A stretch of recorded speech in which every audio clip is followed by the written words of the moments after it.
I'm John Haymaker. This is Benjamin Welle over here. Great to be here, and very appropriate that we follow Rob. It's sort of metaphorical because the things we're going to present today around design spaces is, let's see here.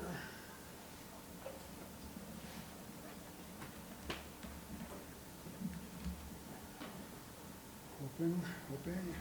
Oh, that'll help. You plug it into the cord.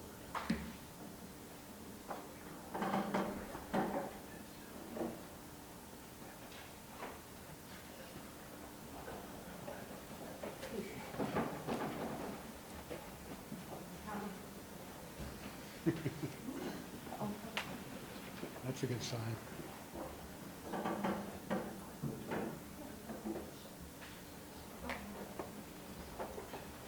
And in defense of the KP and the organization here, they did tell us to send the presentations in sooner. But there we go. It wasn't tight. Great. Okay, I'm John Haymaker. And really appropriate that we follow Rob and Thornton Tomasetti. You'll see our first slide here. You can see Design Explorer up there on the screen. We're going to really focus in specifically on sort of one set of innovation and disruption in the AEC industry, really around this idea of design spaces. And I'm just curious, if I could see a show of hands, who here before coming today and listening to Rob's presentation was familiar with the idea of a parallel coordinates plot, that diagram with all the lines and things? Who's seen it before or used it in their practice? Interestingly, not so many. We're here to really argue that this is completely transformative in the way that we approach design problems. And we're an architecture firm, so we're sort of following a little bit in the footsteps of Thornton Tomasetti and their experience in data-driven design, and we're really interested in how do we move data-driven design into the architectural practice. So this is Peter Busby, one of our more well-known sustainable designers out of Vancouver, and he's in there exploring a design space.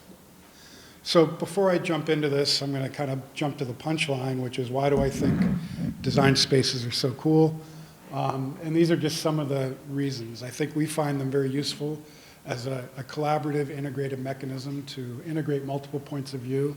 They really do provide the framework and the rigor for us to assure that we're having a rigorous design exploration, looking at all the possibilities, finding the very best solution that provides the best value to our client.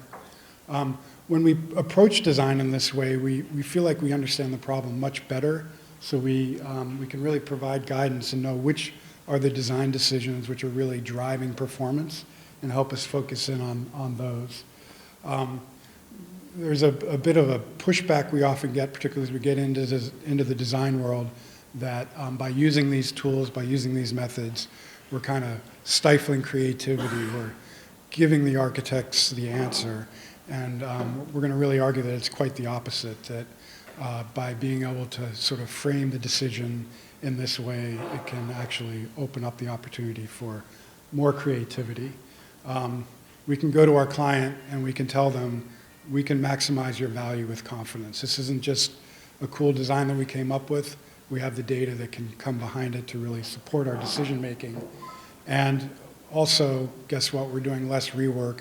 If you kind of come in and frame the problem ahead of time and solve it in this way, you don't have to go back later and fix things. So we introduced the idea of Perkins and Welle here. We were founded in 1935 in Chicago, and so perhaps many think we are still headquartered there, but we really are a distributed organization with 25 offices globally around the world with many practice areas and disciplines. I'm the director of research, and about 5 years ago, we talked about the sort of emergence of innovation or research positions within the firm.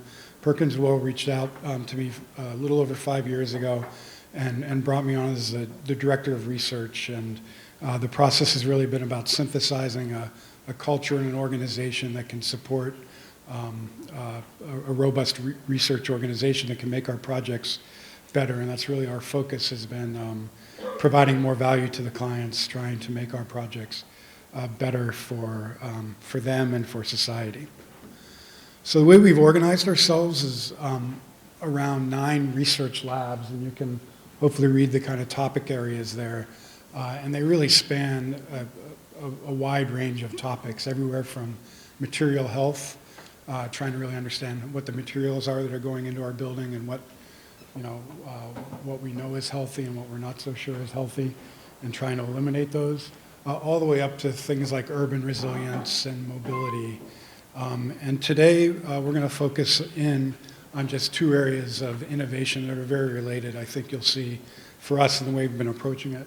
One is our process lab, which is sort of more broadly about how do we apply digital technologies and workflows to our design processes, and energy lab, which is really bringing in a real depth of knowledge around performance-based design and energy, daylight, topics like that. So I'm going to start by just saying design is all about decision making. It's about the questions you ask, and it's the decisions you make. And that's really what really differentiates a good architect from a hack, is how well they're able to come into a problem, formulate their decisions, and then make them efficiently and effectively. And just to kind of give you an example to make this a bit concrete, let's just walk you through a little bit of a case study here. And I'm going to, if you haven't seen enough parallel coordinate plots already, I'm going to kind of build one up for you so you understand really what's going on in these things. So let's just imagine we've been tasked with designing a relocatable classroom for a school client. And our job as architects, I think, is to maximize value for our client. We want to understand what our client wants to achieve, and we want to maximize that value. So we could think about this idea of value as maybe breaking down in terms of subcategories, maybe experience. We want this classroom to have great views. We want it to really function well as a teaching space. We want it to be aesthetic. We also know the impact that our buildings are having on our environments. We want to make sure that we're energy efficient, that we're good with water, with the habitat, with equity, social equity. And finally, some of our clients, go figure, care about time and money. So we want to make sure that we're building it cheaply to begin with, that it operates well over its lifespan, and that we deliver on time. So this idea of value is somehow achieving all of these different factors. How do we do that? Well, we're architects. We generate designs. We generate concepts. So here for this classroom, there's a bunch of decisions that we can make about how we're going to orient it, or slide these 2 bars apart, make the windows bigger or smaller, use different wall constructions, different overhang lengths, and things like that. So you generate a design, and you start to understand how's it perform. You might go to your mechanical consultant, get an engineering assessment of the energy. You might go to the contractor, understand how much it might cost to build, and then you kind of go in front of the client and you say, well, here's where we are. You kind of get a feel, are we meeting that value or not? And then you iterate. Design is iterative, so we go back and we start to generate more designs, try to understand this design space a little bit better.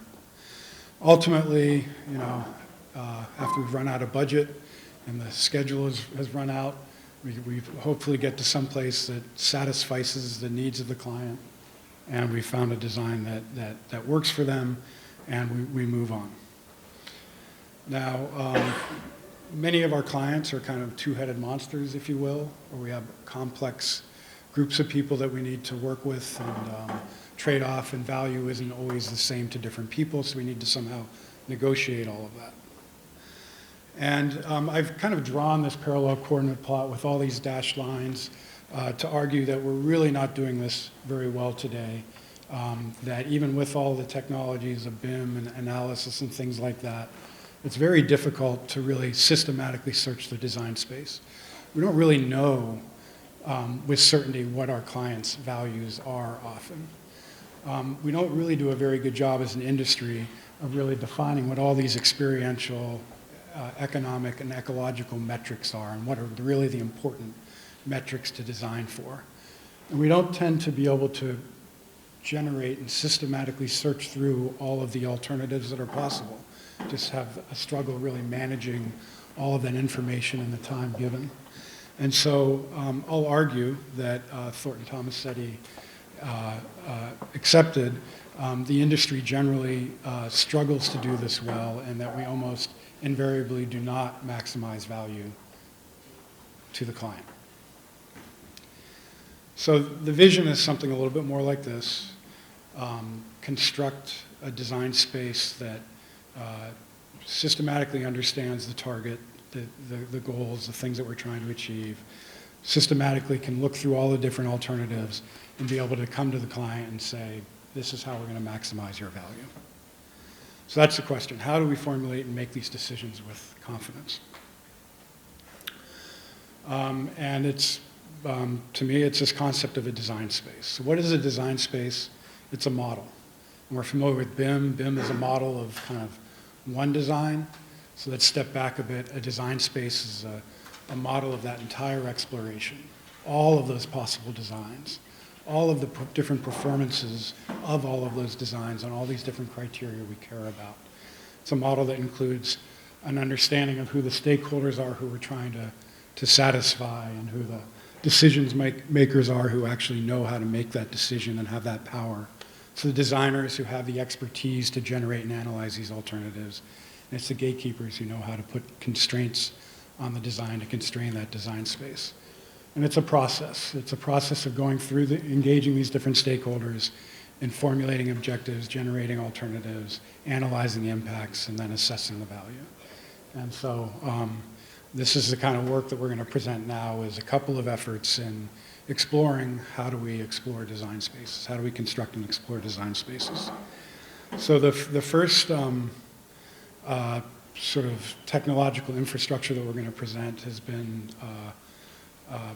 built on top of really a Grasshopper Rhino, using things like the Honeybee and Ladybug platforms, and a lot of tools that Thornton Tomasetti here has provided that they explained. And we're going to just walk through one example of us using this Grasshopper infrastructure to build a design space. And so in this case, I'm going to just talk about an academic building that we're designing in Vancouver, and it was intended to meet the Passive House standard. So Passive House standard essentially wants you to really minimize the heating and cooling load in that building. It tends to create a fairly tight facade. Tendency is to want to try to make smaller and smaller windows to keep those heating and cooling loads down, which goes in a bit in conflict with an academic building where you start to envision great daylight and things like that. So that was really the problem that we had. So when we were approached by the design team and started to work with them, we understood, and you can sort of see the facades of the design that they had envisioned down here with these different openings, and they wanted to explore different panel types, different opening types in this structure. And these were the different kind of concepts that they had. And so we looked at the design and we said, well, that's interesting. To explore this completely, to explore every single one of those panel types and every single one of these openings would be a design space of about 10 to the 200. It's more sand, grains of sand than on the entire Earth, from what I understand. The smarter guys in my lab tell me. Vastly too big to explore. So you need to start to get into a process of understanding, how do you constrain the world of all possibilities down to something that's actually modelable and manageable. And so for us, it really starts first with the kind of stakeholders and the designers and the decision makers, and really having a conversation to understand, what do we really need to look at, what's important to look at here. So we started to have conversations about grouping different panels into different parts of the facade, so that they didn't want to have something completely wacky. It needed to look somewhat rational. So that was able to get us down to about 288 million combinations. We then start doing some smaller design spaces. So in this case, we were just looking at window-to-wall ratio in different regions of the building to understand just the impact on energy. We knew passive house was very important, so we decided to first focus in on the energy story and to understand what it would take to just make passive house, and we'll look at daylight a little bit later. Then, once we understood and could constrain those window types more in terms of what was going to get us towards passive house, we could then start to bring in the energy exploration. And with around 288 alternatives, we were then able to we were able to write a design of experience, which is a statistical view of that previous design space, to get us down to 288 designs that we could reasonably model on the technical infrastructure that we had at the time. And then ultimately, using the tool Design Explorer, we're able to filter that information and do the kind of trade-off and diving in that Rob described before. So just a little data about, does this make any difference? Does it actually help? And I get a lot of kind of resistance from people at Perkins and Will who really feel that the designer, has that intuition. They know kind of where the right solutions lie. And that goes a little bit in conflict, honestly, with the data and the research, which says, humans can kind of keep, in my case, 3 plus or minus 2 things in my mind at one time. And it can be very hard, particularly in terms of building performance, where many things kind of conflict and interact, to really have the intuition about where the right design is. So we did a bit of a charrette. We picked the design teams. The first line up there is the project team's design when we engage them. And you can see that they were able to meet the key cooling and heating loads. We're basically trying to drive those down, whereas we're trying to drive illumination up. We're trying to get more percentage of square footage to meet kind of the lead requirement for daylight, 300 to 3,000 lux. So the project team was able to get to this particular place. We then, wanted to make sure that this wasn't just a fluke, so we had a charrette in the office where we had 2 other design teams take the same project and work with it for a while to understand where they were able to get. And then we were able to come in and run our DSC, our design space construction process, and basically achieve all 3 goals fairly systematically and fairly quickly. And the metrics on the right give you a sense of kind of, what's happening. Currently, we're primarily a design firm. We're reliant on going out to our consultants for a lot of this information, which is great. We love our consultants. They're way smarter than we are in a lot of this stuff. But the timelines just don't allow us to wait for what's often 2 to 3 weeks to, have the meeting, give them all the information, have them run a few models, get back to us, interpret, translate. This has really allowed us to bring this expertise in-house to be able to do stuff really, really quickly and start to try to keep up with the design team. It continues to be a struggle, but we're able to get sort of better results faster for less fee. So that's kind of the one design space. We've done this for many projects now, and we're continually engaging in research for how to improve this process.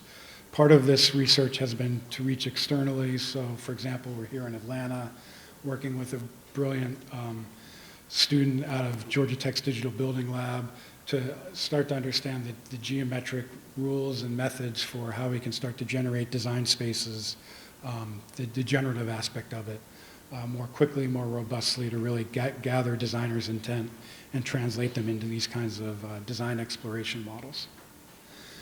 We're also really interested in how do we integrate this stuff into the creative design process. That last example I gave you was pretty analytical. The designers had really come up with the main scheme, and then we worked within that scheme. We're interested in, how do we get these design spaces up really early to start to inform the creative intuition and decision-making process.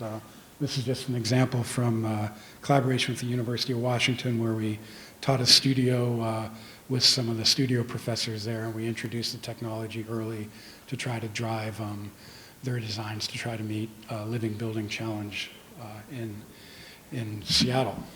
And so with that, I'm going to introduce Benjamin Welle here, who's going to talk about another very significant aspect of research, of really trying to make this stuff faster and more robust. And so Ben's going to talk about speed.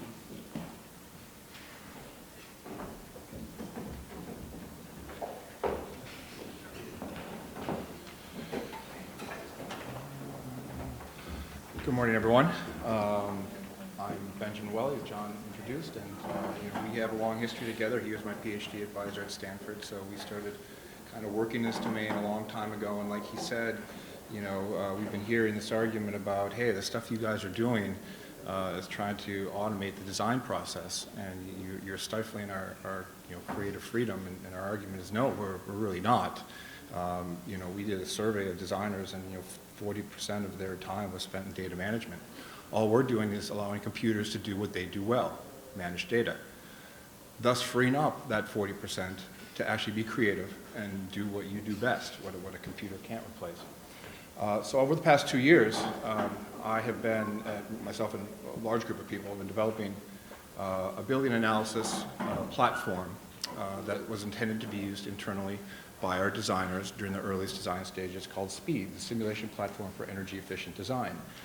And this is already an outdated name. We have daylighting, solar, we're going to be adding other metrics. I don't want to get rid of the name because the opportunities for puns and metaphors are just too much to give up.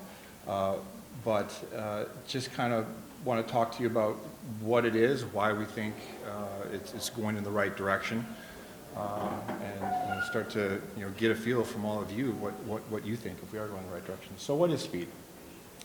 Well, it's a web-based, cloud-based Amazon Web Services knowledge management and reuse platform that does energy analysis, daylighting, solar radiation, sunlight analysis, shadow analysis, but more importantly, it's intended to be for our designers their 24/7 virtual building consultant.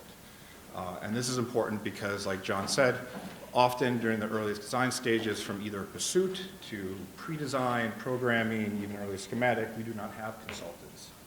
The baseline is no analysis, often, not always the case. And even if we do have consultants, the latency or the turnaround time from how quickly our design process moves forward at that stage,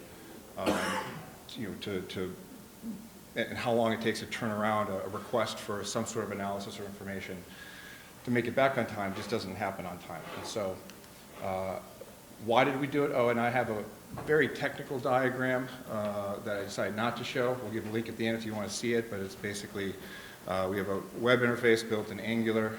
We have about 7 different servers. We use Open Studio Server to communicate with Amazon Web Services for parallelization of Radiance and Energy Plus, 7 languages, 75,000 lines of code. If you want to get the technical detail, there's a place to go do that. But again, it was clear to me a few years ago, we need a one-day turnaround from when the design question is asked to when you're able to do some model-based analysis, get some useful visualization back, and be able to understand what that's telling you and go back and help answer that design question, whether it's the project manager, design director, what have you. And that's really difficult to do, particularly if you're, one, don't have a consultant, or two, even if you have a consultant, that's very difficult. Tired of black boxes. Won't name names, we all know the black boxes. We wanted a fully transparent box, one that we could control, one that we could customize specific to our designers, and one that we could start to merge these silos of research, practice, and even business, to align what typically are two competing objectives. With, if it's rigorous enough to be research, it's probably not going to be applied in practice. It's too tough, and vice versa. John came up with practice-driven research, which we're still in the process of many people figuring out exactly what that means. My interpretation is that we develop an analysis platform, and we do not put anything in it unless we are all prepared to go defend it and our methodologies in front of a panel of our peers. And we will publish all our methodologies, how we do it. If people want to come and try to duplicate what we do, like Rob said, great. That just brings credibility to what we do, and it helps push the industry forward. We also, want to allow designers to generate quality energy and daylight models with just several hours of training. Part of the problem with a firm as large as ours in training people on a tool is that there's so many different tools, and it's hard to get everyone in the same place, same time, and everyone calls different inputs and outputs and energy metrics, different things. Really difficult to train. But if you develop the tool internally, you have the ability to streamline that. So one example I'll give is an MIT Student Center. This was an actual project. There was no one on the team that had high-performance building design experience.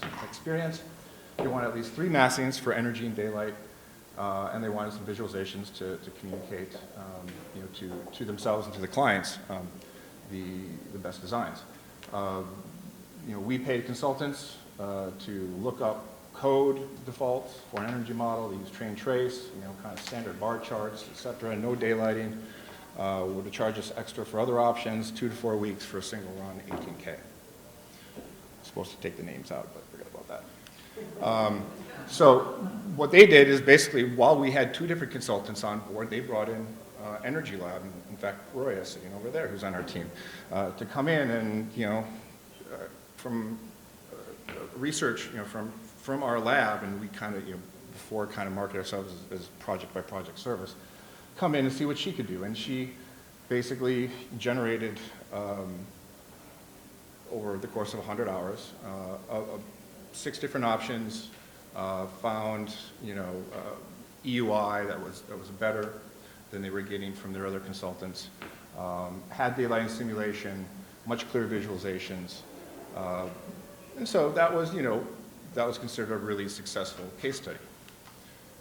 So then I went in with speed, and we bring in all the prescriptive code requirements, nearest weather station, R values, loads, etc., automatically based on a few simple inputs. We allow for various parametric building footprint shapes, generate a large number of massing options, interactive visualizations, which is very key, and I'll show you some examples. We ran radiance for every single run. It took me 15 minutes to set it up, 1,000 runs in 35 minutes. And we got, thankfully, a lower EUI. And so this is why we want to have this platform, because there's only so many of us internally that can do that middle column. We want to expose something to the masses. What can 80, 90% of our designers do in a reasonable time frame? So I'm going to show you a quick demo. I'm going to go very fast. So we log into the platform using Okta, our internal credentialing system, project portal to store your projects. Here you automatically have a list of the projects you have access to once you log in. You enter in a via Google API, look up the address of your site, and it automatically populates latitude, longitude. We have a weather service that looks up the closest DOE weather station, climate zone, energy code to bring in prescriptive values.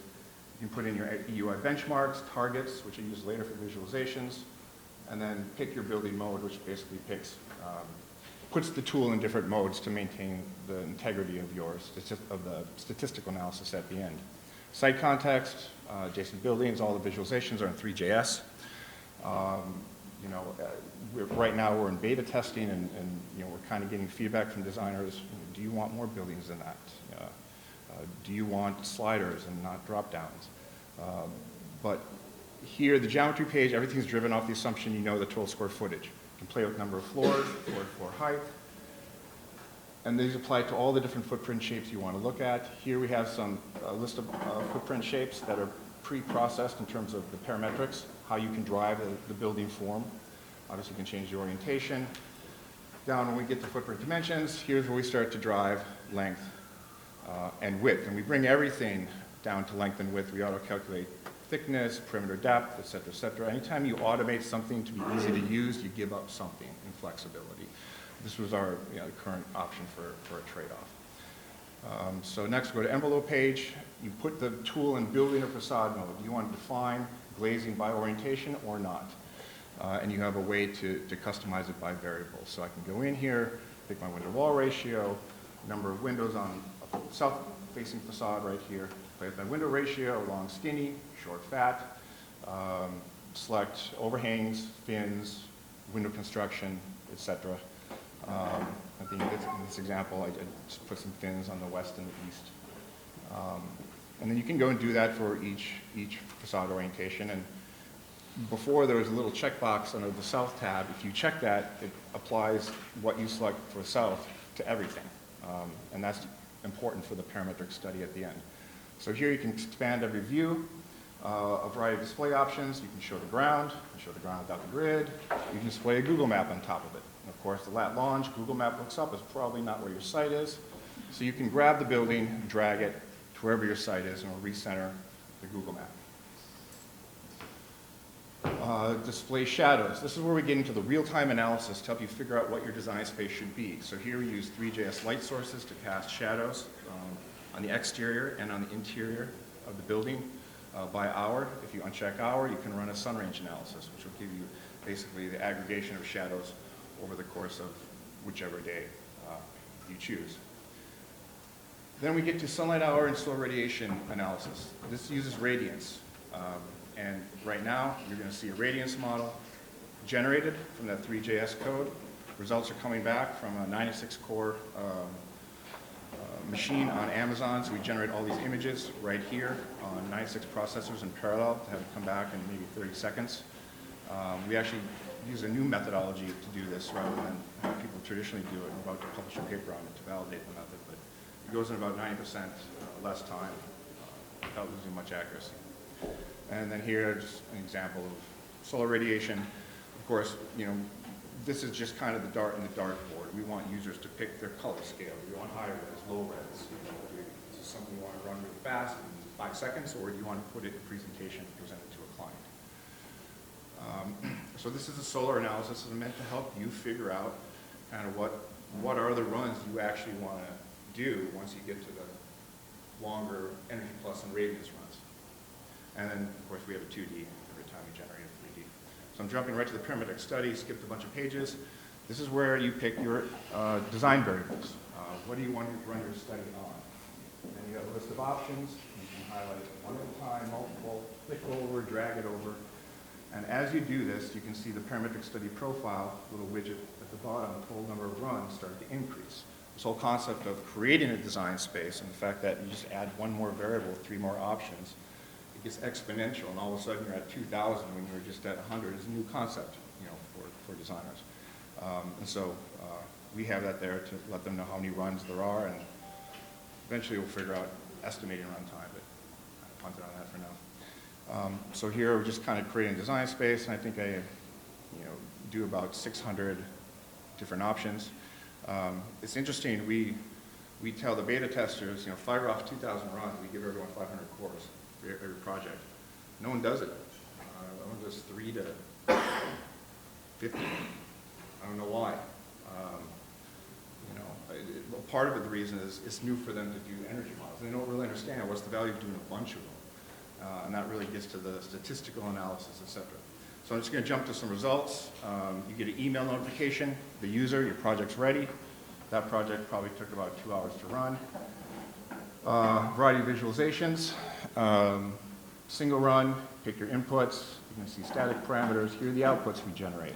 Bottom 4 are from radiance.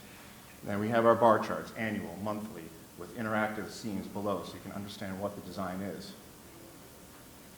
And if you pick EUI chart, remember that EUI target benchmark, you can see that relative to your design that you put in at the very beginning.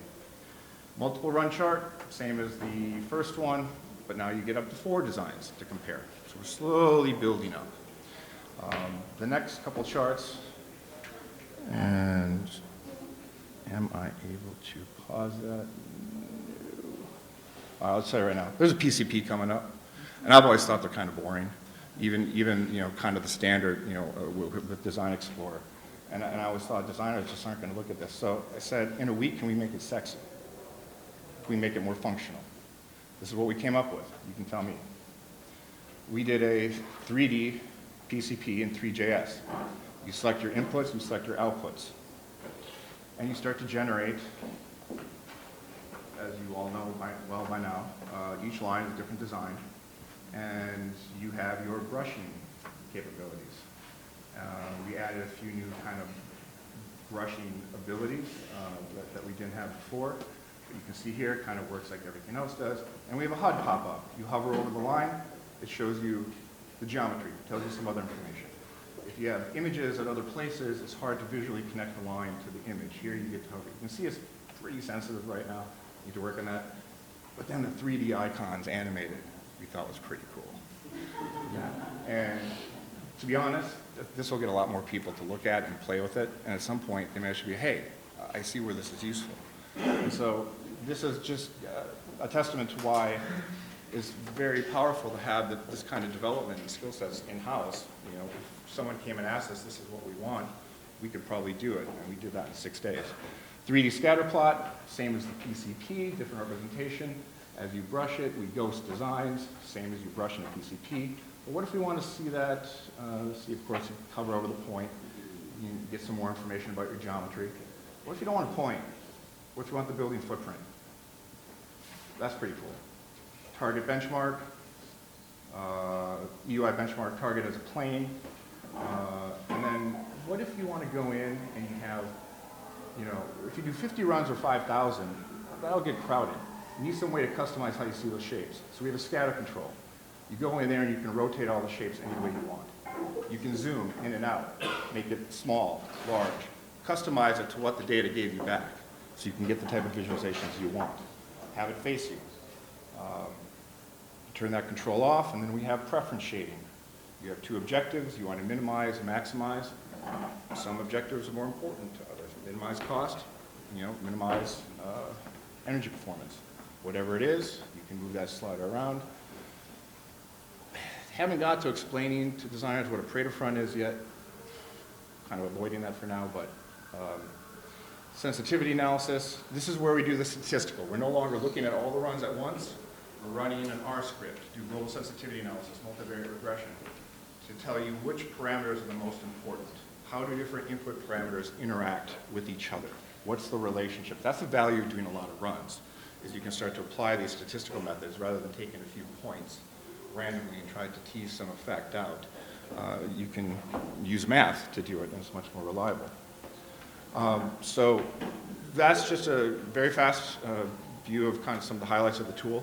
And what I've heard over the past month that designers have used it, well, that's great, but now we need to make it fit into our design process. And this is a very interesting topic to discuss. If something's truly innovative, it probably shouldn't fit into an existing process. Probably not that innovative in the first place. You would not take the inner workings. Apple would not take the inner workings of an iPhone X and put them in an iPhone 4 case. You had to optimize the case to optimize the overall product. But we don't move as fast as that industry, not really. And for most people, what it needs to fit it into our current design process is I have a Revit model, a SketchUp model, I have a Rhino model. I want to export and import into the tool. I get it. Those are tools you work in. Being able to run an energy model yourself is innovative, most definitely. Remember, the baseline here is generally no experience in energy modeling. But they don't understand that if you do that, you lose much of the innovation of the tool. And actually, the goal of the tool, if applied correctly, is to run it first, then go to Revit and SketchUp and Rhino, and start from a better point. And why is that? Because building passive design, envelope optimization for energy daylighting, is all about the ratios. What do I mean by that?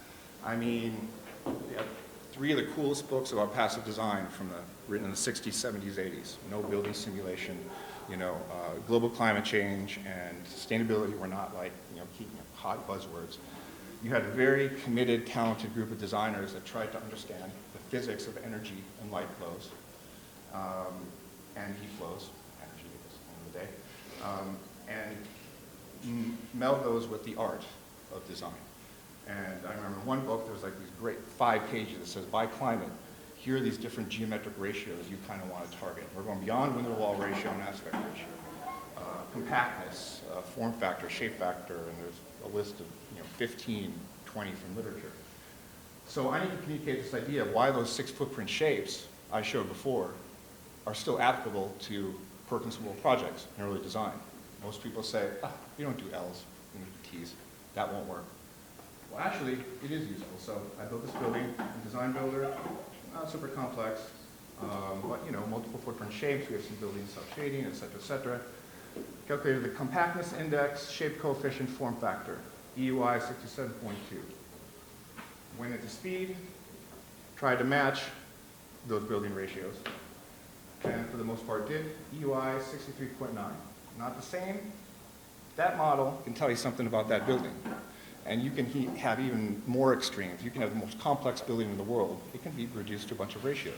And for the most part, if you can find a sweet spot with those ratios, you're at a better starting point. And I imagine a little plugin in Revit, SketchUp, and Rhino, where you get the output from speed, you find your ideal kind of range of these, and you just have a little pop-up warning error if whatever you're doing in SketchUp, Revit, and Rhino goes outside of this range.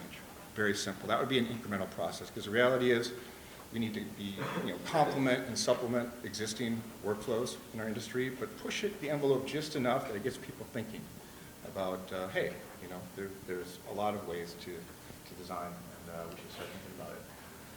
So who made it?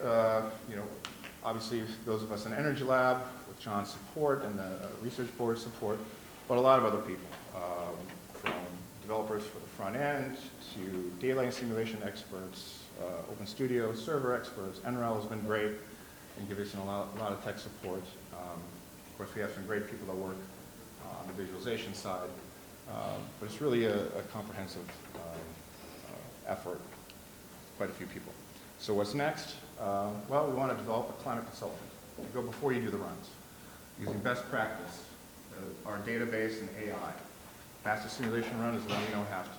Calculation of daylight and glare probability, solar beam index, and other additional daylighting metrics.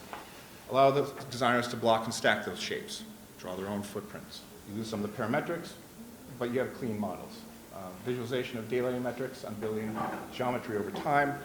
Imagine point cloud data from radiance, and you can turn and walk through the building, look out, the luminance gets brighter.